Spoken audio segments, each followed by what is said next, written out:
got a lot of guys back, but it's not like we're a bunch of fourth and fifth year seniors. You know, we're still making some mistakes. You know, we're going out there every day and we're learning. Really, at this point at camp, trying to put a lot of pressure on them. For instance, in the spring, if we have a guy that jumps off sides, hey, let's go to the next play. But now at this point, it's pressure. It's like you got to try to teach these guys, the young guys that's played a year. You know, we've had Zach for 2. Wyatt's got 1 year under his belt. Doug's played 1 year for us. You look at these guys, and Hubbard's played none, and then you got Yates who started a couple years. But at the same time, we're trying to put pressure on doing the little things right, because you guys all know as well as I do, you can't go out there and play with 4 linemen. You play with 4 linemen, and it's a long day. So really putting a lot of pressure on doing the little things right. Attention to detail. Physically, we're way better. Wyatt's way stronger than he was. Frazier's stronger. Doug's gotten himself in better shape. Just the whole room has gotten physically more to what we're trying to get to. But now it's about attention to detail with your footwork, with your hand placement, with your eyes, not having holding calls. We've had way too many of those in the past couple days. Not having offsides. We had a couple encroachment. A couple of offsides penalties in the scrimmage the other day. We got to fix that. We can't have it. We can't come out there and do that. So that's a big part of trying to get that fixed. But definitely making improvements, and starting to see this group come together. They're a tight knit group, and playing hard we're putting that at a premium for our room. Looks like right tackle is a battle. So what's your analysis between Jaquay and Brandon? It's really Jaquay. Plays really, really hard. He just gets his body out of position, makes some mistakes, some mental mistakes. That's what we're trying to fix. And with Yates, it's more of a being physical enough. He doesn't play as physical. He's kind of a finesse guy. He's real athletic. Doesn't play as physical as he needs to all the time. So that's what I'm trying to get out of both of those guys, to fix those things. It's going to make us a lot better at the right tackle spot. And Wyatt in here last week. Thoughts on where Wyatt is right now? Yeah, I love to watch him in the interviews. It's awesome, He's really making a lot of progress. Like I said, the offseason was big. He came in here as a true freshman last year. He kind of played in and out early, took over the job about halfway through the year, but still physically wasn't where we wanted him to be. He's got a really, really great motor, plays really, really hard, and just watching him mature and just watching him get better and continue to get stronger. Super competitive kid, totally different kid on the field than he is when he's sitting up here talking to you guys. And that's one thing I really like about him, is he crosses that line, he's out for blood, and he plays really, really hard. Fun to coach, and I just, we just got to keep progressing. That's the thing with those guys that are good early. Hey man, it's not what you've been is not good enough. You got to keep pushing them and finding ways to fix things, and finding things they got to fix, and continuing to work hard. His best attribute, you think? Athleticism. Okay. Athleticism is definitely his. He can stay on his feet, does a phenomenal job with his hands. Huge baseball background, so really good eye-hand coordination. Better at the left side because he's left-handed. He just feels more comfortable over there on the left side.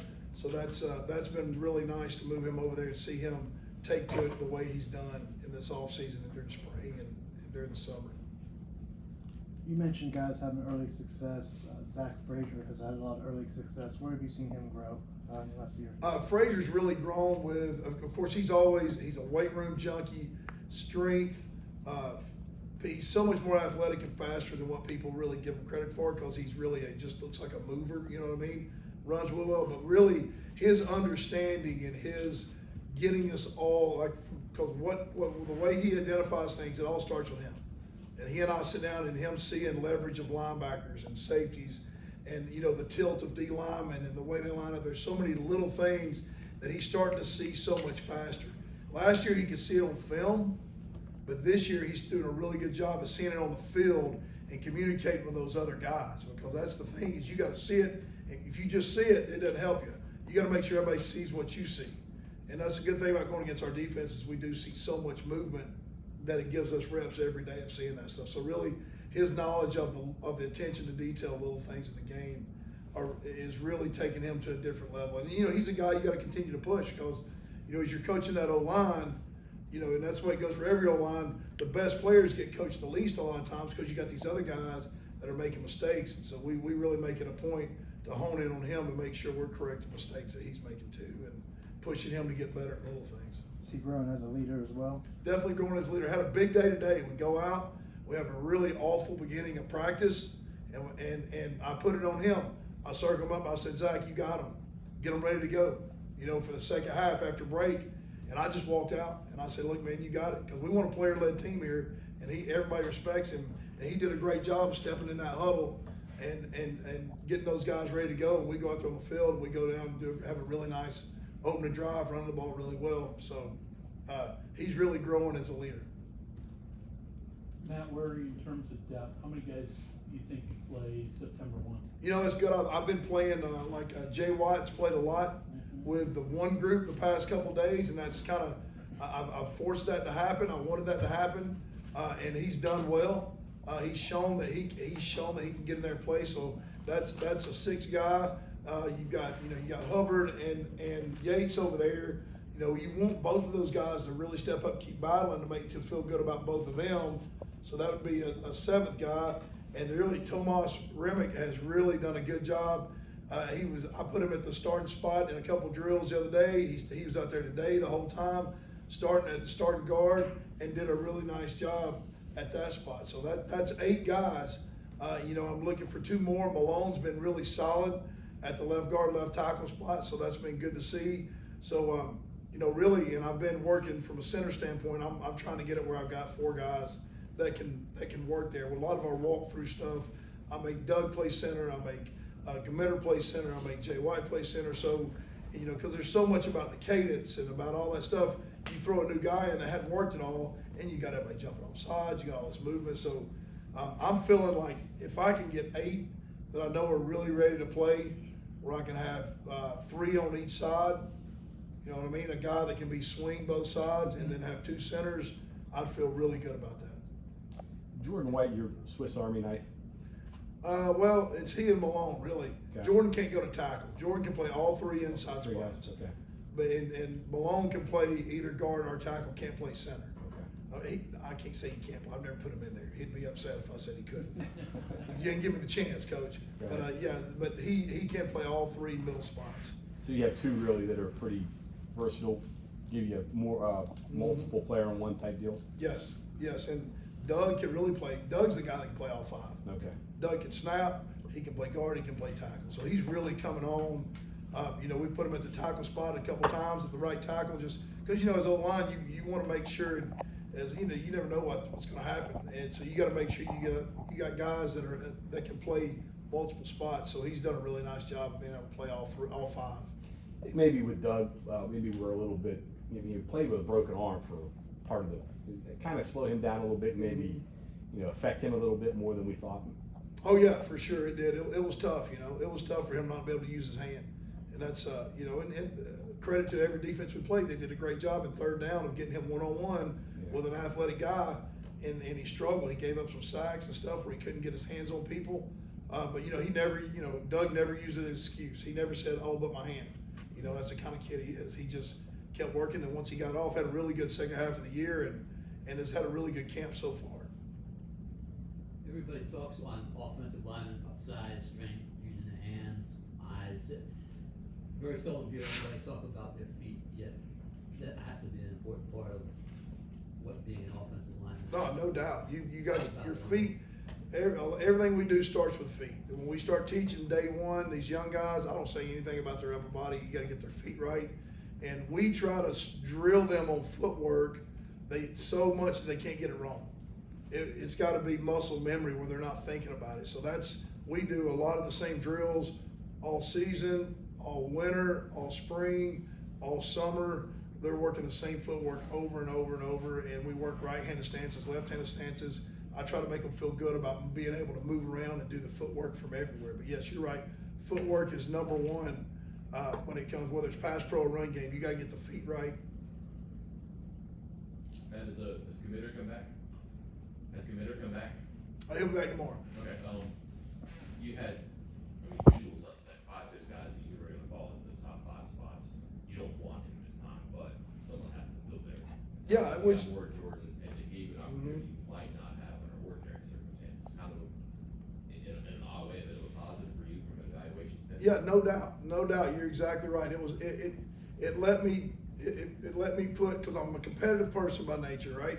So when we're out there going ones-on-ones, I'm gonna put the guys in there. I want to beat the defense. You know what I mean? We want to win. So when something like that happens and a guy's got to miss a couple days, it's good. It makes me take that other guy. Hey, let's let him step up. Next man mentality. We had a couple guys that were out today for one had a blister, one had this, and I next man up, and we ended up having a really good end of the scrimmage with guys that's been playing third and fourth team. I had a true freshman come in today, play with the second team, and Charlie did a great job. Katarinkic came in at right tackle, did a great job. We had 2 drives with the twos, and he put together 2 really good drives and did a really nice job. So it's good to see these young guys, man. They're coming along over camp, and these freshmen that just got here, and they're starting to learn, and things are slowing down, and they're starting to feel like, hey, I can do this, you know, because it's a lot of stuff to learn in that first 3 weeks of camp. Feels like 3 months. What do you see out of some of those true freshmen and evaluate them, even if they're not necessarily ready to play? I see Mo Hamilton as a super twitchy, athletic kid. He's going to be a really good player. And I don't know if he's a guard or a tackle, but he's not real tall like a tackle, but he's super long armed, really athletic. Once we sit down and we're able to develop him over this season, he'll be a guy that's been battling for a spot next year. I see Sully Weedman, huge, runs really well, good feet. He's going to be a guy. He's already 318 pounds. He's a good-looking kid at 318. He's a guy is going to continue to progress, have a chance to play in the a chance to compete in the spring. Landon Livingston, he's going to be a center. He's really smart. He's athletic. He moves real well. He's 280. So it's going to take some time. You know, I had another center a couple years ago that came in at about 280, and he's done pretty good. So I think we'll get the weight on him. Coach Joseph is really good at that. We'll get the weight on him, but he's super athletic. He bends well, and like I said, Charlie, really the highest football IQ guy, and understands the game. Does a really good job. Went in there today. Like I said, I was really proud of him. I think he's a guy that can continue to develop his body and can help us. We're gonna have, we're just trying to build depth in this room because you guys know the way the portal goes, man. You gotta get guys and you gotta develop them and you gotta keep them. Not to get too far ahead here, but your week 1 opponent loves to blitz. That's their deal. Have you had to introduce that yet, or is that still after the second scrimmage? Introduce that in June. There you go. Yeah, and look, guys, they're really good up front. We are going to have to play. Every one of my guys are going to have to play their A game to be able to stay in that stadium with these guys because they are really good up front. They play really, really hard. Their linebackers are downhill players. Their defensive coordinator does a phenomenal job of stopping the run. Does a great job of blitzing the run. Loves to get people in 3rd and long. He's got all kinds of crazy blitzes out of 3rd and long. And it's one of those things where it's a challenge. I told my guys, we talked about it today. Hey, man, there's going to be, 70 what? Well, how many? 76,000? What's in the stadium? 68. 67, that's right. So, there's going to be 67,000 people there, man. You better get ready because you're going to be going against some of the best people you're going to go against all year, maybe your whole career. And we got to be ready to go. We can't make mental mistakes. We can't put our eyes in the wrong spot. We can't overset. We can't get our hands outside. And that's what I was starting with is like, hey, we got to get to where that's what we're thinking because these guys are really, really good. And we're going to have to be, like I said, we're going to have to play our best to be able to stay in that stadium with them up front. And that's where the pressure is. That's where they're best. And that's where we got to step up and we got to play really well. To follow up on that, they're arguably the best the defensive front that you may face all year. There's no argument. So I was wondering, week 1, what it's like to go against that type of unit, against maybe your toughest challenge all year in week 1 as opposed to midway. It's like pressure right now. Like a lot of times, you go play a 1AA first game, it's like, you want them to do what they're supposed to do, but now it's like every snap, it's on film, it's pressure of like, you can't go out there and go through a period and just think, hey, man, I'm just going to get through. You got to, in your mind, you got to think, hey, guys, this is the first opening drive versus Pitt right here. That's the kind of what you got to have. You better have butterflies. You better have, and that's what you got to think about. Try to put them in those situations of like, you're fixing to go against some really, really good people, and you better be ready to go, because they are gonna play hard, they're gonna play fast, and they've been playing together for a while, and they're gonna be really, really good. How much of an advantage is it to have, at least in that matchup in week 1, to have, your offensive line also at least have that year of playing together under the belt, as opposed to Yeah, for working sure, in with yeah. younger guys? The communication and stuff, I feel good about. I feel really good about knowing what to do. Getting it done is what we got to do. You know what I mean? I feel really good about, in the years past here, I've been like, we got to make sure we're all on the same page and all that stuff. But I feel like we're on the same page. But we just got to go out and we got to perform. We got to play to the best of our ability, and we got to perform versus a quality opponent. As I told my guys today, I hope that's why you came here, because there's a lot of schools you could go to where the first game's not going to be a big deal, where nobody's going to write about you if you miss a sack. But I guarantee you give up a sack in third long in this game, there's a lot of people going to remember you for a long time. And that's pressure, but that's what it's about. That's why they're here. Dylan Ray, we see him out there getting a lot of reps too. Dylan Ray is really coming along for a young guy. Really coming along. He was a really young freshman. I think he was a 17-year-old freshman. Really young guy, comes from obviously a really good pedigree, and he's continuing to grow. So he's making mistakes, but he's learning from them. He's fixing them. He's a tough kid. He's going to work. He's going to be fine. I don't know if, I don't think he'll be a guy you'll see in the mix this year, but he's continuing to work and continuing to get better, and he's going to be a good football player around here for years to come. Not as big as his dad. He's not there yet. I saw his dad here the other day. He's a big human being now. He may get there. I don't know. He still doesn't shave.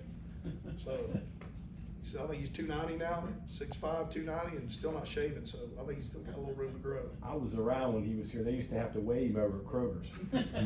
Bad. Biggest hands I've ever shook. Big dude. Oh, big.